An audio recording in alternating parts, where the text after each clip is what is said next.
por nosotros y los demás.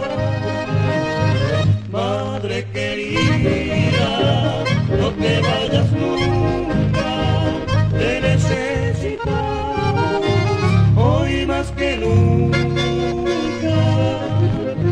Solo le pido al Dios Supremo que te bendiga, porque te queremos.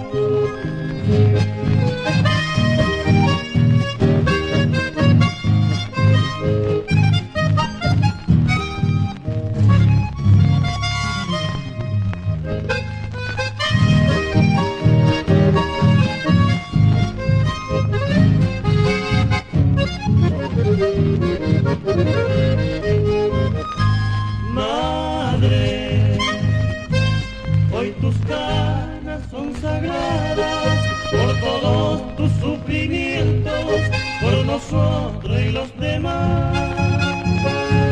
Madre, es momento que descanses, que no pienses y te quebrantes por nosotros y los demás.